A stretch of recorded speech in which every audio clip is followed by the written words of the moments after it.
대한민국 건국 2달 만에 일어난 현대사의 비극, 여수 순천 사건.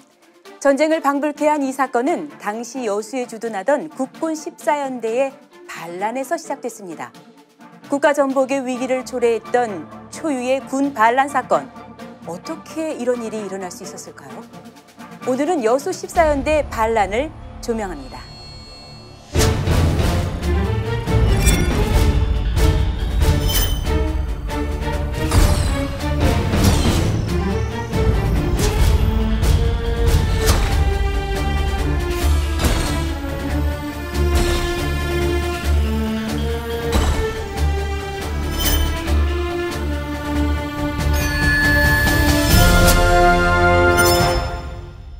(8.15) 광복 이듬해인 1946년 대한민국 국군의 전신 국방경비대가 창설돼 점차 군대의 면모를 갖춰가자 박헌영의 남로당은 군 침투 공작을 시작했습니다. 특히 1948년 5월 첫 총선을 저지하려던 남로당원들이 경찰의 검거 대상이 되자 국방경비대는 이들의 정치적 피난처가 됐습니다. 당시 국방경비대는 미 군정의 방침에 따라 신상조사나 사상검토 없이 신체검사와 구두시험만으로 군인을 뽑았기 때문입니다. 남로당은 장교든 사병이든 가리지 않고 지연, 혈연, 학연을 총동원해서 군대로 파고 들어갔습니다. 남로당원들이 대거 침투하면서 급기야 국방경비대 내부에서는 밤마다 공산주의 학습과 토론이 벌어지기도 했고, 일연대의 경우 주말이면 남산공원에서 열리는 공산당 집회에 장교가 사병을 인솔하고 참석하는 지경에 이르렀습니다.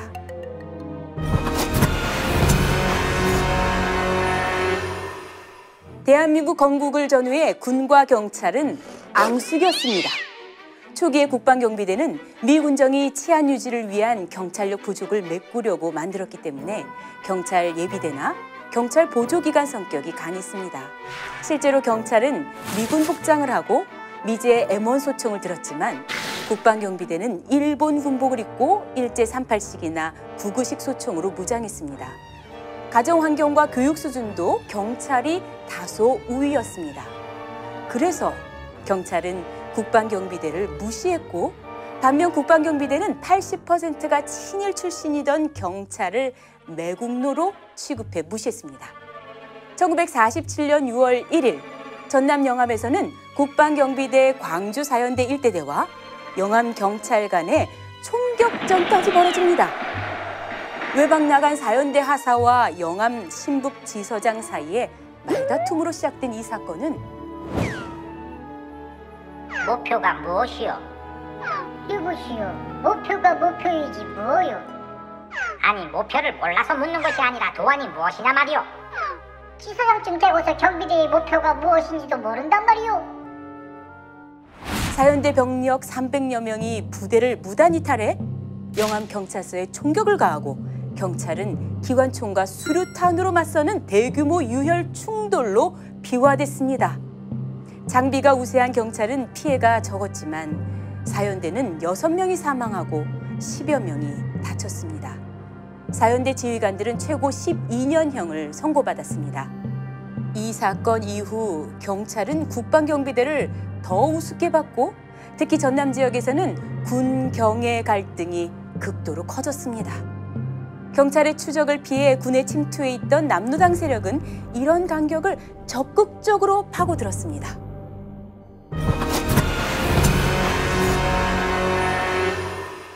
이런 분위기 속에 1948년 5월 4일 여수 14연대가 창설됐습니다. 바로 이 부대가 대한민국 현대사에 엄청난 비극을 일으킬 줄은 아무도 예상하지 못했겠죠.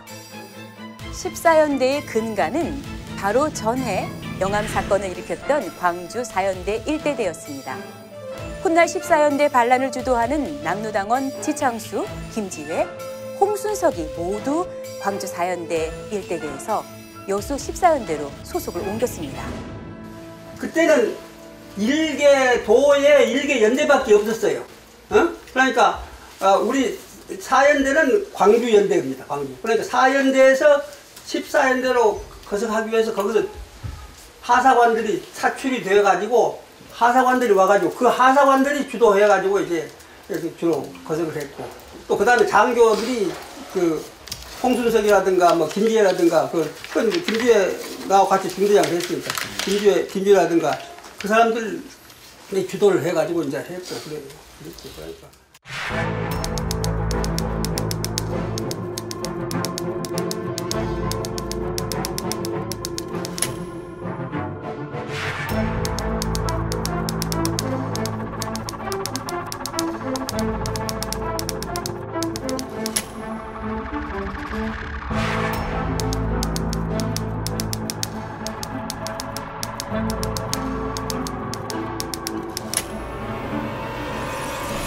이들의 공작으로 14연대는 국군 각 부대 중 공산 세력이 가장 들끓는 곳이 됐고, 급기야 1948년 10월 초 남로당 빨치산 군사책 이중업은 14연대가 반란을 일으킬 만반의 준비를 갖추고 있다고 평양의 북한 정권에 보고합니다.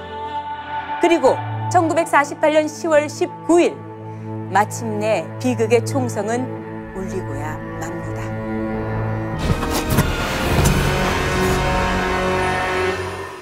1948년 4월에 발생해 치열한 교전이 벌어지고 있던 제주 4.3 사건 진압을 위해 국군은 10월 11일 대구 6연대와 부산 5연대의 한 개 대대를 제주로 파견했습니다. 나흘 뒤인 10월 15일에는 여수 14연대 1대대를 추가로 보내기로 하고 10월 19일 밤에 출동하라는 명령을 내립니다. 아직 자체 통신시설이 없던 군은 이 명령을 여수 우체국을 통해 일반 전보로 하달했습니다. 그러나 전보는 박승훈 14연대장이 채 보기도 전에 여수 우체국에서 일하는 남로당원에 의해 여수 인민위원장, 남로당 전남도당 책임자 김백동, 남로당 군사부장 이재복, 남로당 빨치산 군사책 이중업에게 차례로 보고됐습니다. 반란의 때만 노리던 이중업과 이재복은 지창수를 반란 총책임자로, 김지혜와 홍순석에게는 반란 후 전투 지휘를 맡겨 거사를 일으키라는 지령을 내렸습니다. 제주도에서는 이미 남로당이 내전을 벌이고 있으니 14연대가 거사하면 국군 내 남로당 세력이 호응해 대한민국을 붕괴시킬 수 있다고 본 것입니다.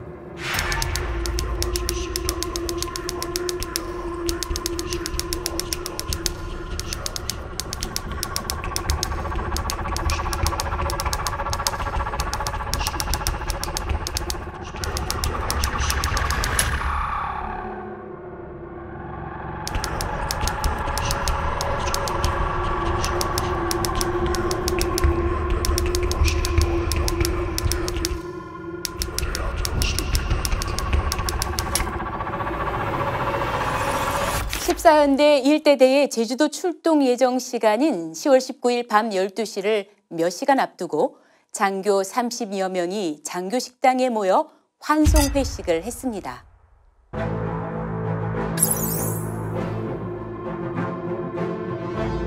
회식이 끝나고 장교 대부분이 아직 식당에 남아있던 순간 요란한 총소리와 함께 개들을 소탕하고 여수로 진격이다! 라는 외침이 들렸습니다. 한자리에 모인 장교들을 사살한 뒤 사병들을 장악하려 한 것입니다. 인사장교 김형훈 소위가 즉시 식당의 전기를 차단한 틈에 장교들은 창문을 통해 각 중대로 도망쳐 나갔습니다. 여러분 보여요.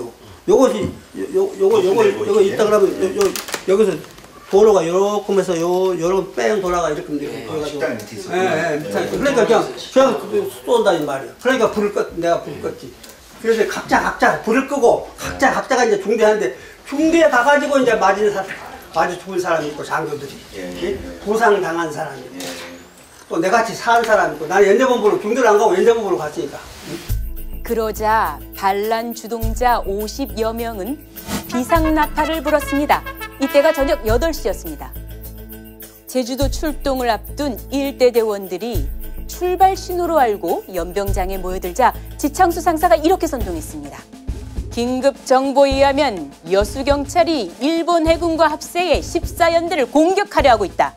이승만 일당이 우리 군을 믿지 않기 때문에 경찰을 시켜 우리를 도살하려 하는 것이다. 뿐만 아니라 우리는 제주도에 가서 동족 상전을 할 이유가 없다. 제주도에서는 인민들이 미 제국주의와 그 앞잡이 이승만 일당이 한 거에 용감히 싸우고 있다.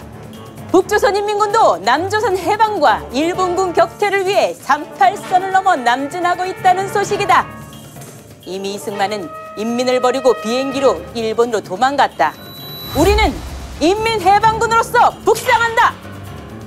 반신반의하며 듣다가 인민해방군이 된다는 소리에 놀란 하사관 2명과 사병 1명이 고함쳤습니다. 경찰을 타도하고 제주도에는 안 간다 해도 인민해방군은 될 수 없다. 그러자 좌익 하사관들이 이들을 그 자리에서 사살했습니다. 사병들은 겁에 질렸고 누구도 이의를 제기하지 못했습니다. 제주도 출동을 꺼리던 군중 심리까지 더해져 이들은 순식간에 반란군의 일원이 되고 말았습니다. 반란이라가 이제 강제적으로 이제 그 주동한 사람들이 막 총을 대면서 순천 데려가고 못 데려가니까 거기 참여를 했지. 그렇지. 응? 참여하면서도 거기서 근데 그때는 도저히 여수를 빠져나갈 수가 없었어요.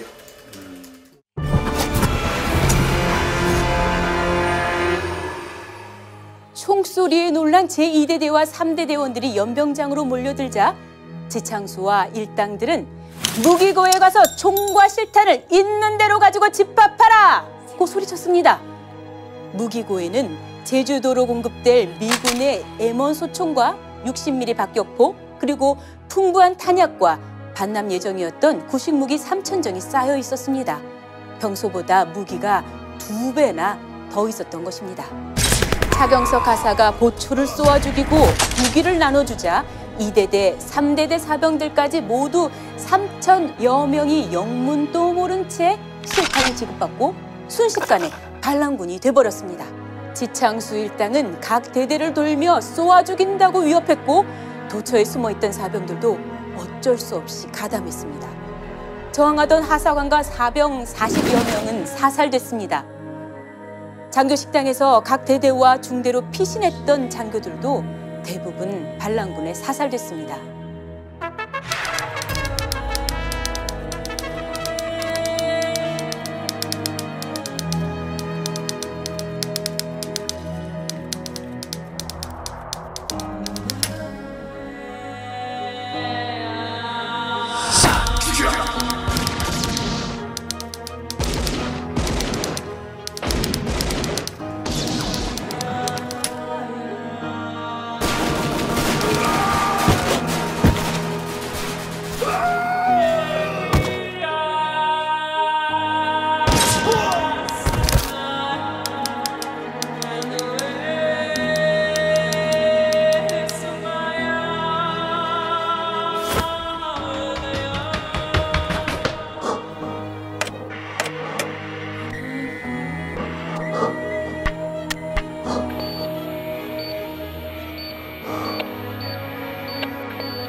이날 살해된 장교들의 이름은 다음과 같습니다.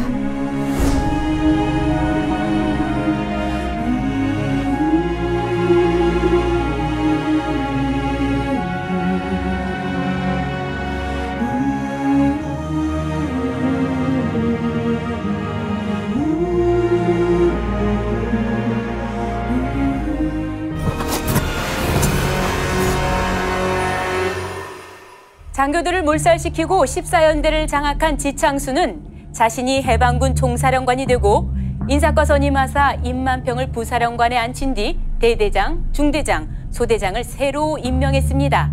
이때 14연대 정문 앞 식품점에는 여수인민위원회 소속 23명이 10월 19일 밤 8시쯤부터 집결해 있었습니다.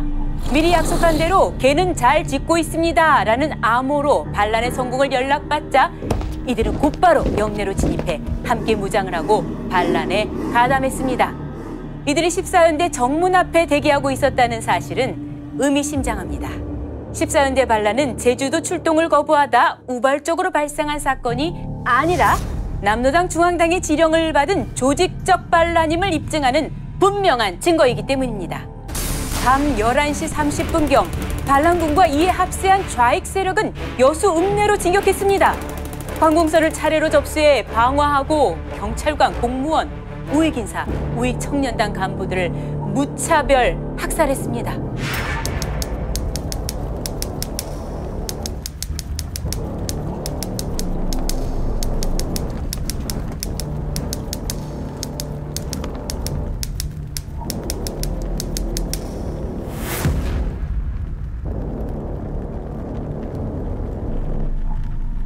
새벽 3시, 심야 총격전 끝에 여수 경찰서가 점령됐고 새벽 5시, 여수 시내 관공서, 은행, 신문사가 모두 점령됐습니다. 새벽 5시 30분, 여수 시내 곳곳과 전 관공서에 인공기가 내걸렸습니다. 오전 9시, 여수시 전체가 반란군 수중에 들어갔고 10시에는 읍사무소 자리에 보안서를 설치해 피신한 경찰관 가족, 우익인사, 공무원을 색출해 학살했습니다. 오후 3시에는 중앙동 광장에서 인민대회가 열렸습니다. 조선민주주의 인민공화국에 대한 충성, 대한민국의 분쇄, 남한 정부의 모든 법령 무효화 등이 선언됐습니다. 연단에선 지창수는 남로당의 지시에 따라 인민군이 38선을 뚫고 밀고 내려오고 있다고 거짓 선전을 했고 참석자들은 그 말을 그대로 믿는 분위기였다고 합니다. 대다수 여수 시민들은 금종령에 묶인 채 피신도 할 수 없었고 사흘이 지난 23일이 돼서야 서울중앙방송을 듣고 14연대의 남로당원과 이에 동조하는 지방공산당원들의 반란이라는 것을 비로소 알게 됐습니다. 반란군과 이에 동조한 좌익 세력은 김지혜를 총사령관으로 철도와 차량을 통해 이동해 10월 20일 순천, 벌교, 고흥, 다음 날 21일 구례, 남원, 그리고 22일 곡성, 광양, 보성까지 소나기에 넣었습니다.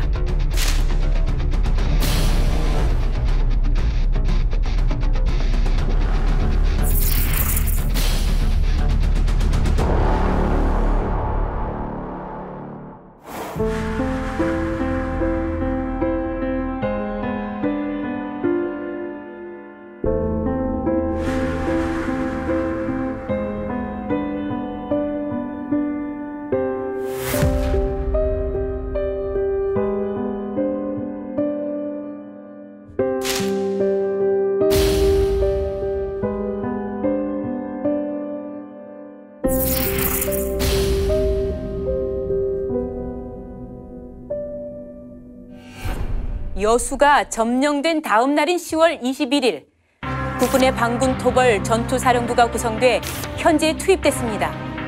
38선 경비병력을 빼놓고 12개 대대로 구성된 대규모 부대였습니다. 반란군의 저항은 만만치 않았고 치열한 교전 끝에 순천은 10월 22일, 보성, 고흥, 광양은 24일에서야 탈환됐습니다.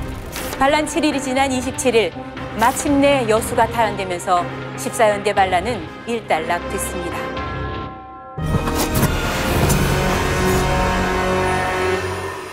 반란군 잔당은 김지혜와 홍순석의 지휘 아래 집요하게 저항했습니다.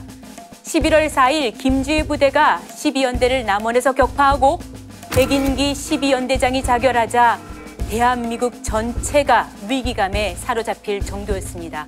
그러나 11월 7일 백인엽 부연대장의 반격으로 대패한 김지혜 부대는 지리산 일대로 숨어들어 빨치산이 됐습니다.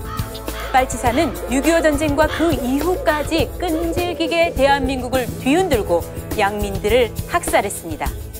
또 14연대 반란 후에도 광주 4연대, 마산 15연대, 군산 12연대, 대구 6연대 등에서 남로당 세력이 연쇄적으로 반란을 기도해 이듬해인 1949년 1월까지 나라는 바람잘 날이 없었습니다. 여수, 순천 등 전남 일대는 14연대 반란군과 이에 동조한 좌익 세력의 학살, 그리고 이를 진압하는 과정에서 또다시 벌어진 유혈 참극으로 수천 명이 목숨을 잃고 지금까지도 다 치유되지 못한 깊은 상흔이 새겨져 있습니다.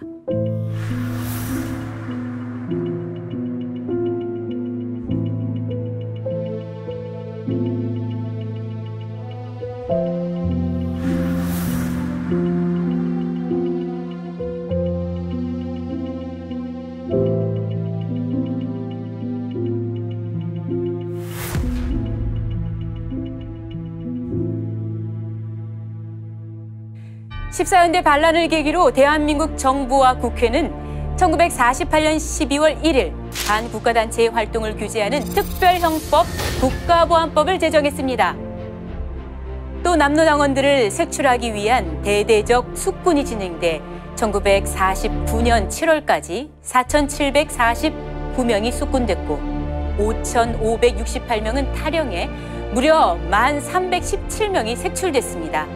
당시 육군 총병력의 10%가 좌익 공산 세력이었던 것입니다. 수사망이 좁혀오자 육사 2기 강태무, 표무원 소령은 아예 월북해버려 큰 충격을 줬습니다.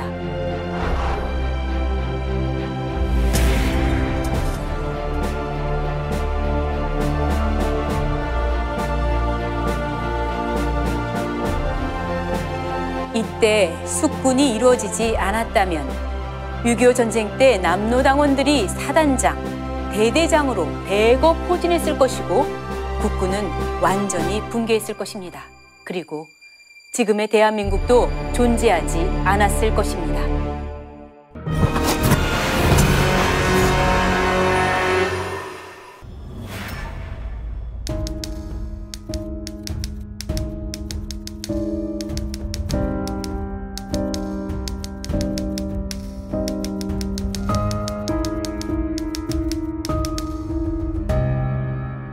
김지회는 놀랍게도 북한 정권이 군 반란을 목적으로 계획적으로 훈련시켜 내려보낸 간첩이었습니다. 1946년 11월 난파된 뒤 국방경비대의 북로당 불악치 총책이었던 함흥중학교 선배 이병주의 도움으로 1947년 1월 육사에 입교했고 광주 사연대를 거쳐 여수 14연대로 배속됐습니다. 반란 성공 후 병력을 총지휘했던 김지회는 국군과의 전투에 패한 뒤 반란군 잔당과 구례의 좌익 세력을 이끌고 지리산으로 입산해 빨치산이 됐습니다. 빨치산들은 치열한 교전과 혹독한 추위, 배고픔에 시달렸지만 무엇보다도 김지회의 살기등등한 만행의 치를 떨었다고 전해집니다. 견디다 못해 도망치는 빨치산들을 김지회는 잔인하게 처형했습니다. 총알이 아깝다며 그 자리에서 날카로운 칼로 목을 베어 죽였다고 합니다. 김지회의 살기 어린 매서운 눈과 무자비한 잔인성에 빨치산들은 겁에 질려 도망칠 생각마저 버렸습니다.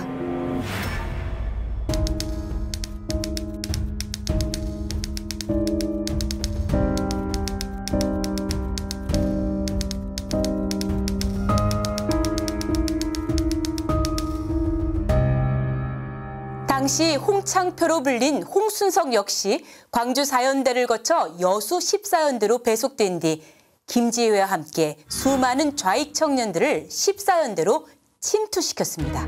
순천에 주둔한 이계 중대의 통합 중대장으로 있다가 반란 후 합류해 반란군을 지휘했던 그는 지리산과 덕유산 일대에서 빨치산 활동을 하며 군경과 양민들의 무고한 목숨을 앗아갔습니다.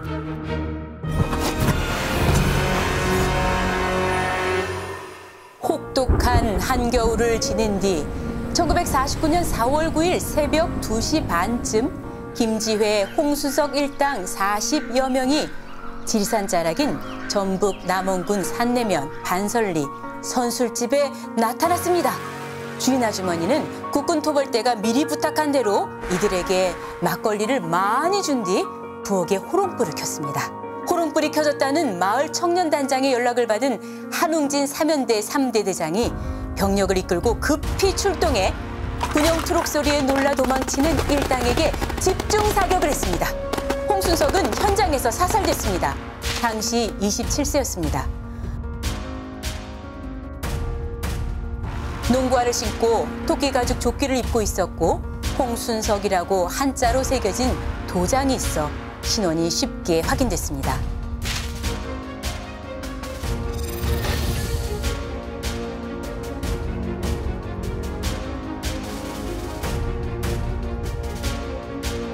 김지회의 시신은 나흘 뒤인 4월 13일 지리산 뱀사골 입구인 연정마을 근처 골짜기에서 발견됐습니다.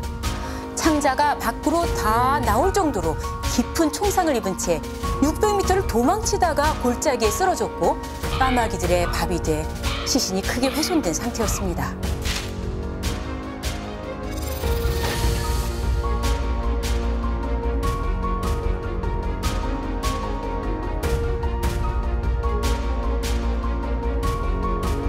당시 25세, 반란을 일으킨 지 5개월 20일 만에 비참한 최후를 맞았습니다.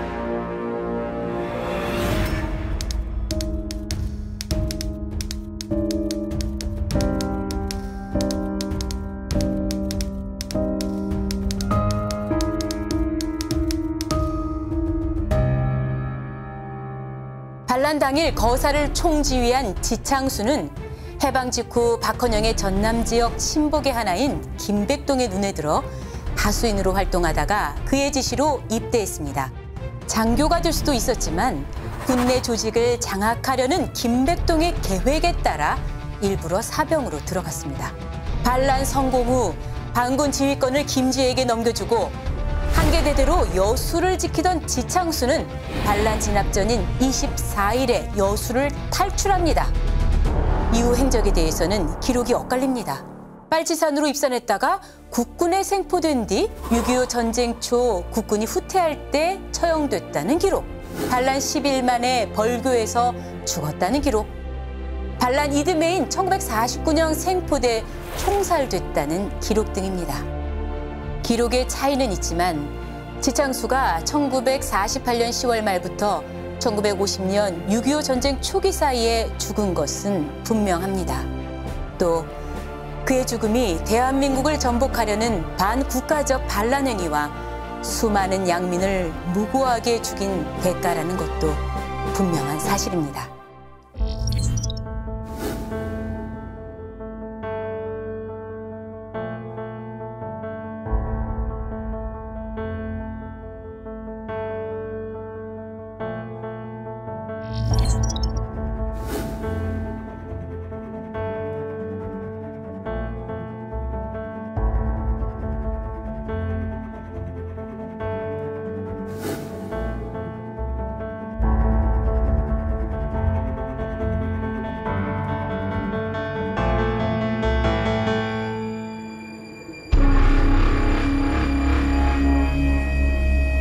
지금까지의 내용은 도서출판 휘선, 박윤식 저, 대한민국 근현대사 시리즈의 내용을 간략하게 정리한 것입니다.